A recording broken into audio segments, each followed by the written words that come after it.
Baik, kembali lagi di Apa Kabar Indonesia Pagi. Sebelum kita menyambung pertanyaan ke Pak Heru, saya mau langsung ke Kasat Reskrim Polres Cimahi yang sudah bergabung bersama kami, AKP Dimas Karis Suryo. Selamat pagi, Assalamualaikum Pak Kasat. Selamat pagi Pak Kasat. Waalaikumsalam, selamat pagi Mbak, selamat pagi. Selamat pagi, Pak Kasat. Kalau berbicara mengenai kasus ini, sejauh ini bagaimana pendalaman dari pihak kepolisian? Apakah karena motifnya hanya faktor 2 hari upahnya tidak dibayar atau ada faktor lainnya Pak di situ? Baik, terima kasih Mbak, Bapak narasumber. Bisa kami sampaikan bahwa memang pemeriksaan yang kita lakukan dari mulai kemarin tertangkap, kemudian hari ini, sampai hari ini tadi malam kami melaksanakan pemeriksaan hingga pukul 12 malam. Memang motif dan alasan kenapa si tersangka melakukan pidana tersebut memang karena 2 hari si tersangka ini dipekerjakan oleh korban, dimintai tolong untuk membersihkan rumahnya. Per hari upah yang harusnya diterima adalah 150.000 sehingga 2 hari 300.000. Nah, alasan utama yang disampaikan dalam pemeriksaan memang tidak dibayarnya 300.000 ini dari korban ke tersangka. Sementara masih alasan itulah yang membuat si tersangka melakukan tindak pidana pembunuhan ini sementara. Iya, Pak Kasat, artinya pelaku ini sudah kerja berapa lama di rumah korban? Oke Mbak, terima kasih. Sebetulnya kalau kita secara spesifik dalam pemeriksaan belum kami cari berapa lama secara spesifik. Cuma memang si tersangka ini sehari-hari berkegiatan di daerah komplek tempat kejadian perkara. Jadi memang selain korban, tersangka ini dipekerjakan oleh tetangga-tetangga dan warga yang lain di komplek itu. Jadi memang ketika kita olah TKP pun masyarakat hampir rata-rata juga tahu bahwa inisial I ini adalah orang yang sering bantu-bantu atau sering dipekerjakan sebagai buruh harian lah, atau yang sering membantu warga komplek itu untuk mengerjakan kegiatan rumah tangga gitu. Ya, oke. Pak Kasat, mungkin alasan dari si pelaku ini kok sampai mencor korbannya ini apa Pak? Ya, ini yang masih kita dalami Mbak, karena pemeriksaan belum selesai. Kemarin kami masih mengkonstruksikan kenapa melakukan dan kenapa ditanam. Jadi kami harus memastikan dulu setelah kejadian hilangnya nyawa ini yang sedang kita konstruksikan secara detail. Nanti mungkin secara alasan yang disampaikan sementara sampai tadi malam bahwa yang bersangkutan menyampaikan bahwa yang bersangkutan panik. Tapi ini tidak bisa divalidasi karena masih pemeriksaan, ini kita masih dalami. Jadi kami mohon waktu, nanti segera untuk update akan kita sampaikan. Baik, terima kasih Kasat Reskrim Polres Cimahi, AKP Dimas Karis untuk bergabung bersama kami. Terima kasih, selamat beraktivitas kembali. Pak Heru, kalau misalnya kita lihat itu tadi baru 2 hari tidak dibayarkan, tetapi bisa seemosional itu kemudian langsung berpikir untuk membunuh dan menguburkan bahkan dicor begitu.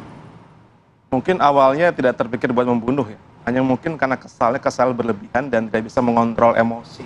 Dan panik tadi dikatakan ya? Iya, panik dan kemudian ada alat di sekitarnya, ini membantu dia ya, entah martil, entah apa gitu. Kemudian selanjutnya bingung, ini harus dikemanakan mayatnya gitu.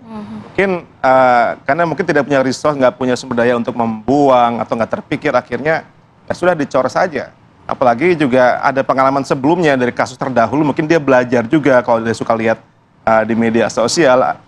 Banyak kasus yang lama terungkap kalau sudah dicor ya. Kayak kasus di Makassar 6 tahun baru terungkap.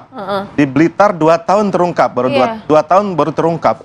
Karena mungkin cara yang dianggap ideal untuk menyembunyikan mayat adalah dengan dicor, walaupun tidak semua orang punya kemampuan ya. Karena mungkin beliau ada kemampuan sebagai tukang ya, dia dilakukan seperti itu. Karena berpikir mungkin tidak akan ketahuan gitu ya? Iya, karena tapi kalau ngecornya rapih ya, kayak kasusnya yang di Makassar cukup rapih, yang di Blitar juga cukup rapih.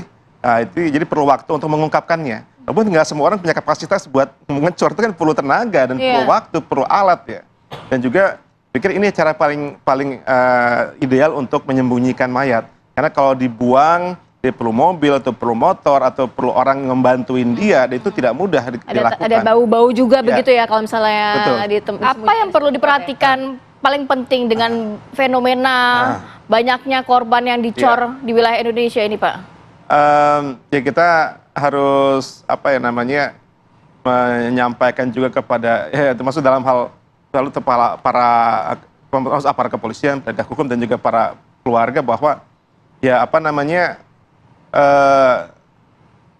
jangan mengumbar kekerasan ya, artinya jangan mudah membuat konten-konten terkait dengan kejahatan atau untuk tujuan prank, apalagi yang dengan tujuannya prank, ternyata malah kan orang tuh belajar dari pengalaman ya, orang belajar dari situasi sosial sekitarnya, juga mungkin kebanyakan nonton, kebanyakan apa, walaupun kadang-kadang cuma prank aja atau kadang-kadang cuma itu, kadang-kadang konten kreator juga harus seperti itu. Juga pendidikan keluarga kan, dalam kasus di Makassar misalnya, itu kan membunuh, anaknya tahu, anaknya tahu dan sang ayah bilang sama anaknya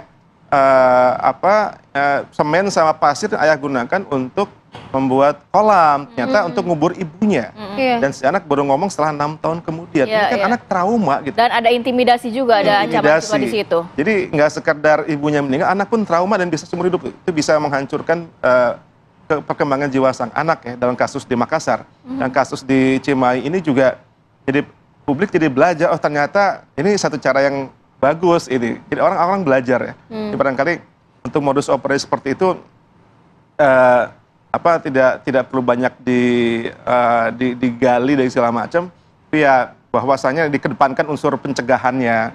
Nah, Pak Heru, kalau unsur pencegahan gini, kita kan kadang-kadang berhadapan dengan seseorang, kita juga mungkin ada sedikit luapan emosi. Nah, kemudian orang itu emosi. Bagaimana caranya dua-dua itu secara sadar untuk tidak melakukan kekerasan gitu? Yang paling penting memang kontrol emosi ya. Orang marah wajar, orang tuh pasti pernah marah seumur hidupnya. Cuma tidak semua orang kemudian bisa melampiaskan kemarahan dia dengan cara yang tidak mengandung unsur violence, kekerasan ya. Marah wajar. Mungkin level marah verbal banyak orang melakukannya, atau ada orang marah dengan diam saja gitu. Kalau juga ada orang marah kemudian wudhu, orang muslim mungkin dengan wudhu atau dengan sholat ya. Ada orang yang tidak bisa mengontrol kemarahan dia, maka boleh kayak tadi kasus di Cimahi, dia mungkin sedang butuh uang, sedang terdesak, ada kebutuhan lain, sementara yang mungkin menurut saya yang mungkin akan dikaji pihak kepolisian lagi. Berarti respon dari sang korban mungkin dianggap kurang mengenakan. Biasanya respon verbal.